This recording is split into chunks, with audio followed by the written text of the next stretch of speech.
Quando Jesus Cristo e Nossa Senhora venham dar um jeito nessa terra nossa, com o Padre Francisco tu faz uma força, e a comadre Clara e a Irmandade toda. O mundo é tão velho que para ser novo, o Padre Francisco. Paz e bem, gente querida, paz e bem para você que acompanha a TV Selinalta, a Web TV Franciscanos. Nós chegamos até você com mais um episódio do programa Compadre Francisco. E hoje nós estamos aqui em Amparo, interior de São Paulo, porque esta cidade recebeu no último dia 6 de setembro mais um irmão para a Ordem do Presbiterato. O jovem frade, Frei João Manuel Zequinato, foi ordenado presbítero e nós queremos receber aqui em nosso programa o Frei João para conversar conosco. Paz e bem, Frei Augusto. Paz e bem, Frei João. Paz e bem a todos os nossos amigos e amigas que nos acompanham nesse programa querido Compadre Francisco. Muito obrigado pela sua disponibilidade, seja muito bem-vindo aqui em nosso programa. É uma alegria, é uma honra estar aqui contigo, com os nossos confrades que estiveram conosco nesse final de semana aqui no interior de São Paulo, na minha cidade natal, Amparo, para a minha ordenação presbiteral. Muito bem. Frei João, e para a gente começar o nosso bate-papo aqui no programa Compadre Francisco, quero te convidar para que você possa, então, contar brevemente a sua história, se apresentar, como é que se deu a sua vocação ao longo desses anos até chegar, então, neste momento que é mais um importante passo na sua caminhada. Frei Augusto, eu sou natural aqui de Amparo, aqui da paróquia São Benedito, e por mais de 100 anos os franciscanos estiveram a serviço dessa paróquia. Então eu fui batizado por inclusive um conterrâneo, Frei Sérgio Pagan, que estava de férias quando foi o meu batizado. Ele é nascido aqui em Amparo, mora próximo à minha família, da mesma comunidade que eu, e cresci junto com os frades. E a mim foi muito profundo esse exemplo de simplicidade, de humildade dos frades, mas de um modo muito especial teve um frade que na minha infância me marcou muito, que foi o Frei Venceslau Schepper. Ele era alemão, nasceu no início do século XX e ele perdeu o pai na Primeira Guerra Mundial. A mãe também faleceu poucos anos depois, ele foi criado pelos tios e já mais ou menos ali no ano de 1933, onde o Partido Nazista já estava no poder na Alemanha, ele já tinha idade para servir no exército alemão. E ele dizia assim, lembro dele contando essas histórias, que ele tinha muito medo e falava, nossa, se eu for para a guerra, eu vou ser o primeiro a morrer. E então, por uma graça de Deus e um milagre, ele dizia isso, ele conseguiu sair da Alemanha, foi para a Bélgica, no famoso seminário de Gunstock, na Bélgica, onde muitos missionários franciscanos se reuniam para vir em missão às Américas. E ele veio então para a nossa província franciscana da Imaculada, e aqui em Amparo ele desempenhou, no total, 49 anos do ministério dele, ele passou em Amparo, não continuamente, mas nas várias passagens. E em 2000, na missa de Natal do ano 2000, ele me fez um convite, ele disse, você não quer ser frei? Olha só que bacana. E aí eu olhei e pensei, nossa, esse homem que para mim é um herói, está me convidando para ser como ele, e aquilo ficou no meu coração. E a última vez que eu o vi em Bragança Paulista, que é uma cidade aqui próxima, ele fez o mesmo convite. Ele falou, olha, eu acho que você tem tudo para ser frei. E logo depois ele veio a falecer e aquilo ficou no meu coração. E então eu conversei com os frades que viviam aqui em Amparo. Na época, Frei João Pereira, também já falecido. Depois, uns anos depois, o Frei Adriano, o Frei Cláudio. E com a graça de Deus, entrei na ordem e aqui estou agora servindo a igreja também como presbítero. O Frei João mora no Peri, aqui em São Paulo, e a sua ordenação aconteceu na sua cidade natal, que é Amparo. E o Frei João escolheu como lema de ordenação, seja feita a tua vontade. Frei João, explica para a gente, para os nossos telespectadores, o que motivou a escolha deste lema. Esse lema foi o mesmo que o Frei Venceslau escolheu na ordenação dele em 12 de maio de 1943, lá em Petrópolis. Ele colocou no santinho da ordenação da primeira missa que ele presidiu lá em Petrópolis, Fiat voluntas tua, seja feita a tua vontade, que é um trecho da oração do Pai Nosso, Mateus 6,10. E há muitos anos, quando eu soube desse lema da ordenação dele, eu fiquei com essa frase no meu coração e muitas vezes ao longo dessa caminhada eu rezei esse trecho do Pai Nosso, seja feita a tua vontade.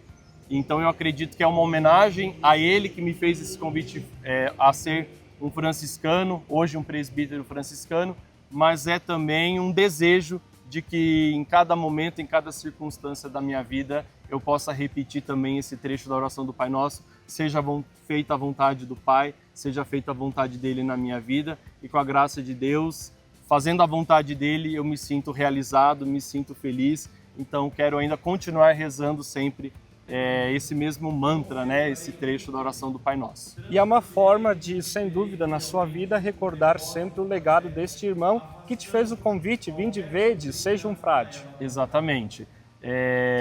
O exemplo desses grandes franciscanos que eu tenho e também outros grandes frades que passaram na minha vida são sempre homens que parece que escutaram realmente esse chamado, seja feita a tua vontade, e a gente vai percebendo que fazer a vontade de Deus ela é sempre um caminho de felicidade, de plenitude. Um trecho do Evangelho de João diz que eu vim para que todos tenham vida e vida em abundância. Fazer a vontade do Pai é buscar essa vida em abundância que vem do seu Filho, que vem do seu Evangelho. E eu acredito que a nossa regra de vida como frade menor, ela com certeza sempre é uma escuta ao Evangelho. Quanto mais escutamos essa vontade do Pai, mais escutamos a vontade do Evangelho, com toda certeza a gente está num caminho de vida e num caminho de plenitude. Assim como eu vi esses frades tão simples, mas tão felizes, também eu quero tentar buscar viver dessa forma, ainda meio imperfeito, meio pecador, mas com a graça de Deus a caminhada é essa, esse é o rumo que eu busco para a minha vida. Que testemunho bonito. Frei João, vamos tomar assento, nós estamos aqui na praça da cidade de Amparo gravando então este episódio, e você me fez lembrar que no tempo da teologia você dizia, esse é o meu lema de ordenação, vocês não escolham, hein? Me fez lembrar enquanto você muito bem colocava o seu desejo, o seu sentimento na escolha deste lema. Por favor, você disse também em entrevista para o site Franciscanos que a vocação, ela nasce, ela também é sustentada por meio da fé comunitária. Te convido então para que você possa falar mais sobre este assunto aqui no Compadre Francisco. Eu acredito que vocação, ela tem uma ligação muito forte com a vida. E uma vida humana, a vida de uma pessoa, ela é sempre resultado da soma de tantas pessoas que vão dando um pouquinho de cada um para ajudar a fazer quem somos. Nossos pais, nossos tios, amigos, primos, irmãos, a nossa comunidade de fé, a igreja como um todo, os nossos confrades. Então, cada um dando esse pouquinho de si, demonstra que quando a gente diz eu, a gente está dizendo nós. Sim. Então eu acredito que uma vocação, ela é o resultado de uma vida de uma comunidade, de uma paróquia, de uma diocese, de uma província, de uma ordem dos frades menores e de toda a igreja. Então, para mim, ter celebrado a ordenação presbiteral, ter celebrado alguns anos atrás a minha profissão solene e dizer da minha vocação, eu estou dizendo de uma vocação de tantas pessoas que me ajudaram a chegar a esse lugar do hoje, mas que com certeza ainda tantas pessoas que vão surgir na minha vida e que vão me ajudar a continuar nessa caminhada. Então eu acho que é até uma nova compreensão para o nosso tempo da gente sempre perceber o quanto nós estamos ligados com tantas pessoas e o quanto a gente tem que valorizar as pessoas importantes da nossa vida que nos ajudam, que doam um pouco de si, e a gente também poder doar um pouco para os outros, porque assim como os outros são história em nós, nós também somos histórias na vida de tantas outras pessoas. Que bonito! E Frei João, como foi para você então retornar à sua terra natal, acolher tantos confrades vindo de diferentes regiões da nossa província? Como foi essa semana missionária em preparação para a sua ordenação? É um momento de gratidão, é um momento de celebração e é um momento de me atentar e ter muito claro na minha mente que um padre, um frade, ele nunca é para si mesmo, mas ele é sempre abertura, é sempre serviço.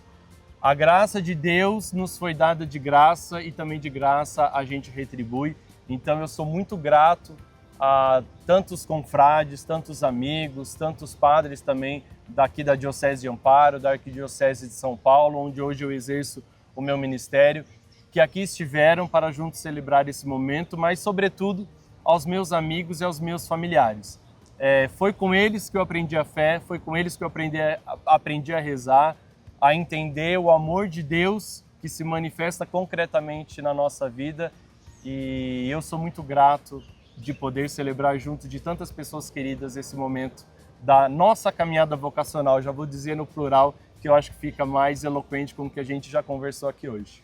E você pode acompanhar imagens desta celebração, da Semana Missionária, das visitas às famílias, tudo que os nossos confrades realizaram nesses últimos dias aqui nesta cidade, que por muitos e muitos anos também acolheu os frades. Hoje não é mais uma paróquia franciscana, mas aqui, como o Frei João já disse, a sua vocação nasceu neste espaço, neste local em que os frades também gastavam a sua vida. E nesse sentido, Frei João, nós estamos celebrando em nossa província 350 anos de uma história rica, de muita fé, de muita doação, de muita entrega conforme o seu lema, seja feita a tua vontade. Qual é o sentimento que está ali dentro do seu coração neste momento histórico também para toda a nossa ordem, para toda a nossa província? Eu acredito, Frei Augusto e caros irmãos e irmãs, amigos e amigas que nos acompanham, que a história, ela sempre nos faz olhar ao passado, faz com que a gente tente buscar o sentido do passado, mas quando a gente compreende esse passado, os nossos olhos se voltam para o futuro. Celebrar a história de 350 anos de milhares de frades e milhões de pessoas que foram atingidas pela ação evangelizadora desses frades, faz a gente ver um peso de um passado, mas com a coragem e a esperança de um futuro. Então, a nossa província que celebra 350 anos está cheia de história, mas também cheia de coragem, de desejo de construir um futuro, e que venham aí 350 anos de muita história, de muita entrega, de muito desejo de levar o sonho de Francisco de Assis com um mundo cheio de mais justiça, de mais paz e mais bem. Assim como esses frades um dia foram esse sinal profético, né, de um Brasil construído com justiça, paz e bem, a gente também, essa nossa geração que hoje celebra esses 350 anos, está cheia de paixão por levar também ao nosso Brasil, a todo o território da nossa província, esse mesmo sonho.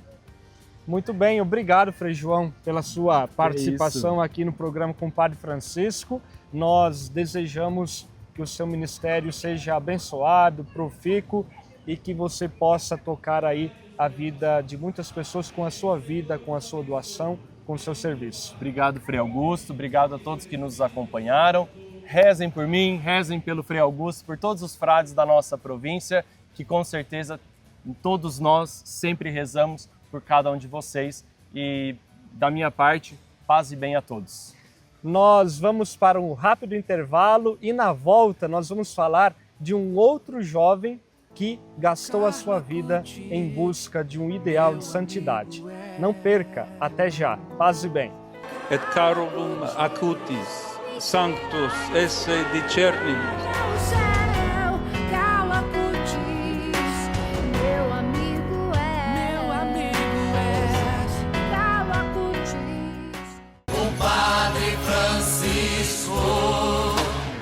Estamos de volta diretamente de Amparo, São Paulo, e quero receber aqui Frei Gustavo. Paz e bem? Paz e bem, Frei Augusto, paz e bem a todos que nos acompanham no programa com Padre Francisco. Alegria estarmos juntos, especialmente depois de termos vivido tantas experiências que nos alegram o coração. Seja muito bem-vindo. Certamente, como eu digo para os nossos irmãos convidados, é a primeira de muitas participações aqui em nosso programa. Eu me sinto grato e honrado pela deferência e pelo convite. Muito bem. Nós acabamos de acompanhar aqui um bate-papo com o Frei João, que foi ordenado aqui nos últimos dias em Amparo. E o Frei João nos lembrava que uma vocação ela nasce e cresce pela força também de uma comunidade, de uma fraternidade que ali dobra os joelhos e literalmente reza pelos nossos irmãos e irmãs vocacionados. E há alguns anos teve outro jovem entre nós que também viveu essa missão de ser um vocacionado de Deus. E agora, no último dia 7 de setembro, ele foi canonizado. Nós estamos falando do jovem Carlo Acutis. E, Frei Gustavo, te convido então para explicar para os nossos telespectadores um pouco sobre este momento de fé em nossa igreja, contar para a gente sobre a vida deste nosso irmão. Esse é um momento histórico para a vida da igreja e da sociedade, porque São Carlo Acutis, agora podemos chamá-lo assim, é o primeiro santo da geração millennial, ou seja, santo nascido na era já conhecida como a era digital, a era do computador, a era das redes sociais, da informática. Ele nasceu em Londres, mas ele foi criado em Monza, na Itália. Seus pais Antônia e Andréia o criaram e ele, desde muito jovem, manifestou um desejo especial e um apreço pelas coisas da religião. Não que seu pai e sua mãe fossem pessoas devotas, isso surgiu nele, de fato, por um chamado misterioso de Deus, tanto que foi o menino Carlo Acutis que levou os pais para o ingresso também na vida de fé, na participação da missa. Ele recebeu os sacramentos e também foi, então, chamando e trazendo seus pais consigo através do seu testemunho e da sua paixão, especialmente por Jesus Cristo eucarístico. Ele dizia: a Eucaristia é a minha estrada para o céu. Então é um santo jovem, faleceu aos 15 anos. Se ele nasceu em 1991, hoje ele estaria com uns 35 anos por aí. Então é um jovem como tantos que nos dá essa mensagem: a santidade é para todos, a santidade não tem idade. E por que então ele exerce um papel especial na vida de nossos jovens, especialmente na busca de um ideal de santidade? Porque ele mostra justamente que a santidade é para todos. E ela começa nas atitudes mais simples. Carlo Acutis se destacava pelo carinho e pela sensibilidade para com os pobres, pelos bons modos. Certamente deve ter aprontado das suas, era uma Sem criança dúvida. normal. Mas ele tinha, no fundo, um desejo sincero que todos temos dentro de nós, de servir a Deus, de praticar a bondade, de ser um irmão entre os irmãos, de proclamar Jesus Cristo como razão da sua vida e razão da vida de tantos. E ele tinha uma frase muito interessante, Frei Augusto, dizendo o seguinte: muitas pessoas nascem originais, mas no decorrer da vida vão se transformando numa fotocópia. Ou seja, o esforço dele era de não perder a sua originalidade, a sua bondade. Isso é ensinamento para todos nós, especialmente para você, jovem, que pensa então na sua vida, nas suas escolhas. Deixe espaço, muito espaço na sua vida, nos seus planos, para que Deus possa agir, possa caminhar com você. Assim agiu São Carlo Acutis, assim somos todos nós convidados a agir também. Frei Gustavo já nos disse que Carlo foi um jovem que usou aí dos meios de comunicação para evangelizar, especialmente da internet. Como essa experiência deste jovem que agora é santo dialoga com a nossa vocação franciscana, com o nosso desejo também de comunicar o Evangelho através e por meio de São Francisco Santa Clara a toda criatura? São Carlo Acutis vem nos ensinar, ou melhor, reafirmar, uma verdade que a Igreja já tem repetido há tempos através do seu magistério no que diz respeito aos meios de comunicação, às redes sociais. Que a internet ela não se configura apenas nos instrumentos que a compõem, antenas, computadores, cabos, geradores, mas é uma rede de pessoas de carne e osso, com histórias, com dramas, alegrias, pessoas que anseiam um encontro fraterno e autêntico entre si e com Deus. Então, São Carlos vem nos ensinar que, como franciscanos, nós devemos ser aqueles que, neste ambiente digital, o Papa Francisco falava nas estradas virtuais, devem ser como bons samaritanos, que saem ouvindo, atendendo, acudindo, quem está às vezes abandonado aí, solitário, nesse grande ambiente que é a rede. A rede é lugar de testemunho, a rede é lugar de evangelização, a rede é lugar de viver e buscar a santidade, como São Carlos buscou no pouco tempo de vida que teve, mas vivendo intensamente, é exemplo que agora se perdura pelos séculos.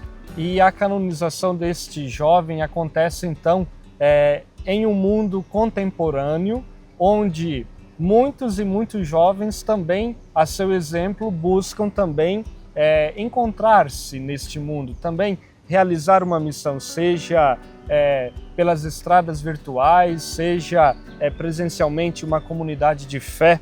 E nesse sentido, como o exemplo de Carlo Acutis pode inspirar a nossa juventude franciscana também em busca de um ideal, em busca de um sentido de vida?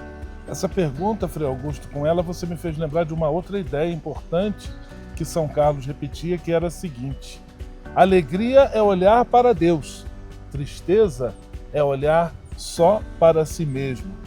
No contexto onde o individualismo se faz presente com tanta força, onde as pessoas, às vezes por necessidade, mas também por estímulo, são chamadas a pensar somente em si, abrir o coração, olhar para o outro, reconhecer nele um irmão, um amigo, fazer com que o ambiente virtual e o ambiente presencial sejam expressão de proximidade, de carinho, de bem-querer, é algo que vai nos ajudar a superar, por exemplo, o drama dessas guerras fratricidas, onde seres humanos se matam crianças, matam famílias, e às vezes nem sabendo bem o porquê. Então, onde há essa cultura do ódio, da morte, da ganância, sermos testemunhas e fazer chegar longe o nosso testemunho de que vale a pena viver o amor, a partilha, a solidariedade. São Carlos nos ensinou, e não só nos ensinou, deixou-nos a missão para que possamos também agir como ele agiu em todos os ambientes onde quer que estejamos. E para a gente terminar o nosso bate-papo, a partir dessa sua última resposta, de que forma então os jovens podem servir com alegria, na simplicidade, na fraternidade? Vamos agora nos ater ao ambiente virtual. Primeiro, cultivar um senso crítico acerca daquilo que recebe. Nós sabemos que o ambiente virtual, o ambiente das redes, é muito cheio também de notícias falsas, de inverdades, de acusações superficiais. Então, o jovem ter a noção e o desejo de ir a fundo para não ser um difusor de mentiras. Levar uma palavra de alento e de consolo e de amizade para quem está sozinho. De repente, aquele amigo que tem o feed tão parado, tudo que ele coloca pouca gente curte. Vai lá, curte, comenta, compartilha. Interação, acho que essa é a palavra, Frei Augusto, interação. Busque interagir, mas sempre para o bem. Antes de postar, pense assim: depois dessa postagem, quem lê esse meu comentário, esse meu post, quem ver essa minha foto, vai ficar melhor do que antes de fazê-lo? Se a resposta é sim, vá e poste sem medo. Se a resposta é não, põe o pé no freio e repense o que você está colocando e espalhando aí pelas redes sociais. Muito obrigado, Frei Gustavo, pela sua participação. Seja sempre muito bem-vindo aqui no programa com o Padre Francisco. Eu que agradeço a todos os telespectadores dessa grande família que já aprendeu toda semana a se reunir para ouvir as histórias, as experiências desse nosso querido compadre Francisco. Paz e bem. Paz e bem. E assim nós encerramos mais uma edição deste programa, que hoje foi diretamente de Amparo, São Paulo. Você pode continuar a nos acompanhar pela internet. Procure por @Compadre Francisco, @Província Franciscana e @TV Selinalta, e continue interagindo, compartilhando, divulgando todos os nossos conteúdos franciscanos religiosos. Eu te encontro na próxima quarta-feira aqui pela TV Selinalta e pela Web TV Franciscanos. Até a próxima. Paz e bem.